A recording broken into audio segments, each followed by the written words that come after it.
Hi everyone, and welcome back to Grandma Jane's World. I've got some hot grease going here in a Dutch oven, and I'm going to make chow mein today, pork chow mein. Get it down there where you can see it. I'm going to add my chopped up pork.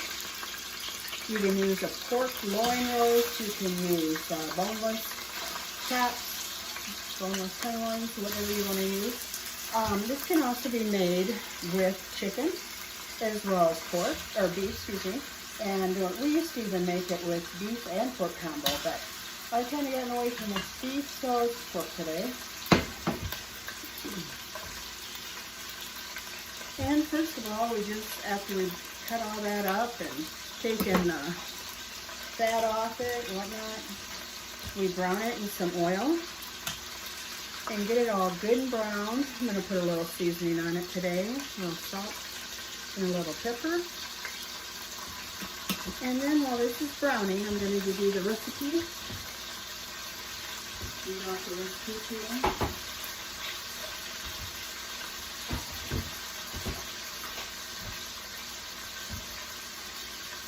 here. Okay, this is, I'm going to call it Maude's chow mein, because it was Maude Goodart, who was a family really best friend to my grandparents, her recipe.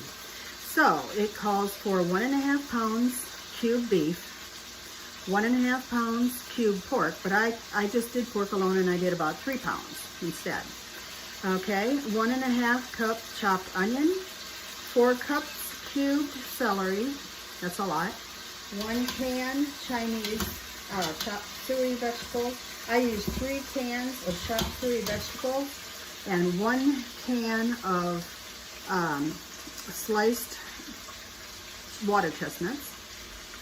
And then there's 2 tablespoons molasses, 2 tablespoons soy sauce. And what we do first is brown our meat, add the celery and onions, cover that up with water, and let them cook until they're all done. Cover it and let it cook. Then when we get that done, we add all the ingredients like the chopped water chestnuts and the mixed vegetables, mushrooms. Mom always said she added a can of mushrooms. I'm going to add fresh mushrooms sliced to this. And then you simmer for an hour after all that stuff goes in. Then you thicken with flour and water mixed up together, thickening, and serve over, we always serve it over white rice, and we heat up some chow mein noodles, the crunchy noodles to put on top, and I'll show you all this. We'll keep that going here. That up. Once we get all the onions and celery in there, then I'll cover it and we'll cut off until I can come back and do some other things. It's sort of one of those do it in stages type thing. But the meat ends up being so tender, it'll just about melt in your mouth. It's delicious. And it's just a family favorite. Some people might prefer stir fry over this, but and this, like if I have it for a couple times, I'm done with it for a while, you know, but it makes a great meal to give someone else to that can't maybe make it. And it's just been one of those that have carried on for generations in my family. I don't know if you like Asian food, but this is a little different because it's got like a gravy, like a thickness to it. That is a little different than most stir fries. Excuse me.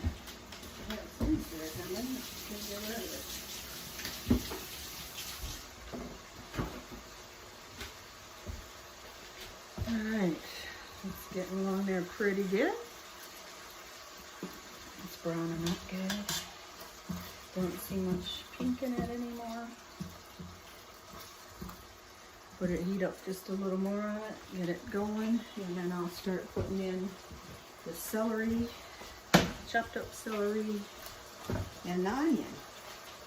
It's really not a hard dish to make at all. Just takes a little chopping time, that kind of thing. It is November 19th, and it's a beautiful day out there. I think it's going to be the last one for a while, though. It is, wow, 63 degrees and sunny. So I'm going to get out there and take my lawn furniture, bring that in, my hose reel in, get a wreath out to my dad's grave, get a few things done before this weather changes and the ground starts to freeze. And that's good and cooking in there good. Let's see. Get the onions wrapped up here, and just be a few minutes and we can cover it and let it cook a little more. Hope your day's going good. Keeping busy. I found out that my best friend has COVID and her husband, and she lost a brother out in Montana, and I'm just going, oh my God. I guess I'm so glad that I am in the house with Mom and feeling safe and not flying right now. Jeez. It's really, really hits you when it hits home, you know. Gotta pray and pray for these people. Get through all this.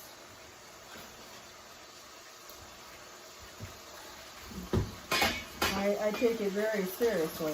I always have, but I really do now. Okay, I added a little more salt and pepper for seasoning. Don't always use salt, but I did a little today. And then it's also like soy sauce in it and stuff. That adds more salt, so I don't have to really add too much.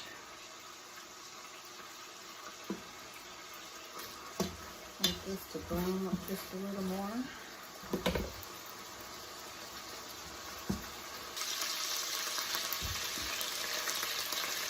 Okay, it's really getting browned up there good, so I'm going to turn the heat down a little bit. I'm going to add the celery, 4 cups.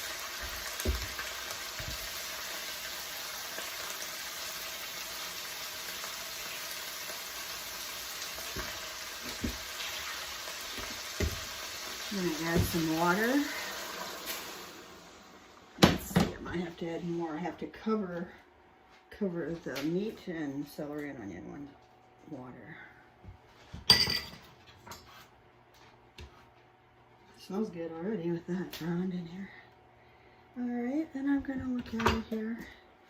Yes, it needs more water, so put a couple more cups in. Probably be 4 cups or so of water. Just so it's covered. And you might want more onion or celery or, meat in there than I've got. So it's, judge it by how it looks to you. Okay.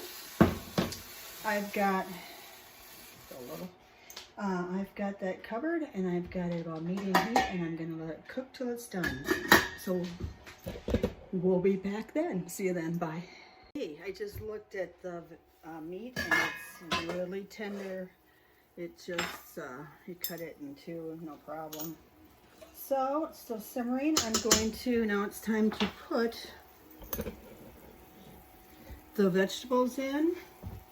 So, I will start with my mushrooms. Look at all those delicious mushrooms. You know, if you don't like them, you don't have to put them in. So, every recipe I do, it's just the recipe I prefer, and you can always change it. So, there goes the mushrooms. Then the water chestnuts, and I drained them. And some fancy Chop Suey vegetables. They're called stir-fry vegetables or Chop Suey vegetables. So, I put 3 cans in. I really like them. Where is my wooden spoon? There's a big spoon here. Okay, and then here comes the last can there. They're delicious. Alright. about the little, I'm going to add a little water, more water to that.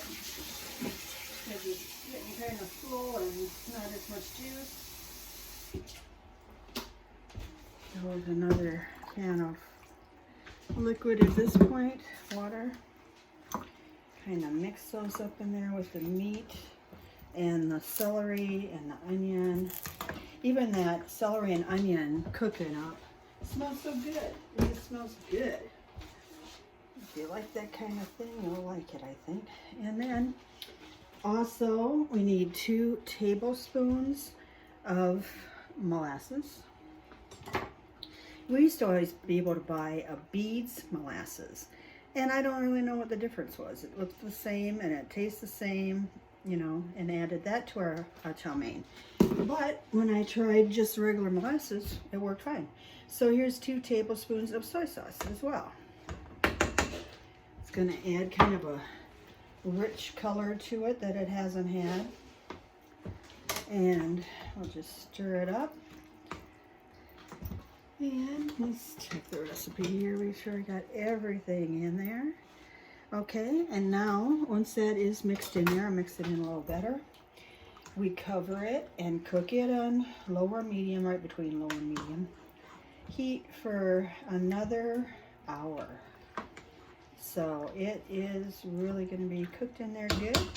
And I'm going to have some rice ready and the chow mein noodles ready, and I'm going to serve it up. And it is really delicious. See you in a bit. Bye. Guys, I'm back for part 3. Okay, let's take a look at this chow mein in progress here. Alright, lift that lid off. Yum, yum, yum. It's also cooked up. The meat will just melt in your mouth. Now, the last step is to take and make some thickening. And thickening is what you use in gravy, and you know, whatever else you want to make thick like that for a creamy sauce. I used about 1/4 of a cup of flour and put some water in there, and then I shook it. Let's see if that's going to be thick enough, or I'll have to add more water. It's just flour and water for thickening. Now, if you make chow mein and you want to freeze some, freeze it before you put the thickening in, because I've found that the thickening can make it kind of runny, kind of watery when you go to heat it up. So try to keep the thickening out of there until you want to serve it. Okay, that looks like it's thickening up already pretty good. I think I'll just stir it around and see if that's the consistency I want. I've got rice prepared already. So, show you how I serve it. Anyway, you can serve it any way you want. This is the way I serve it. Oops, bubbling already. Okay, got a little rice cooker over here. If you have a rice cooker, it's just great because it really makes the rice plump and good. Not, you know, but you can make on the stove as well. It's just fine. Oops, you better turn that down. I don't want that boiling too much here. And then, yeah, that's getting thick, looks good. Then I put some chow mein on top of the rice.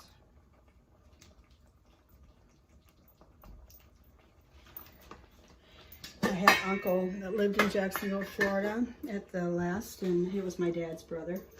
And he absolutely loved chow mein. When we'd go down to visit, we'd make it. And he was in a assisted living towards the end, and I really splurged, but it was the best thing that I did. I sent him frozen chili, excuse me, chow mein, and he absolutely went nuts. I told his son-in-law how to prepare the thickening and put that in, and he had a great meal. He really enjoyed it. So now the chow mein noodles are like this, and I put them in the microwave for no more than 20 seconds. Sometimes they can burn. And I sprinkle a little of those on there. Some people like them on the bottom and put the chow mein on top. So there's all different combinations of things you can do in with every recipe. I like a little extra soy sauce put on. And there we have it. a delicious hot meal that will just warm you up and fill you up and be very tasty.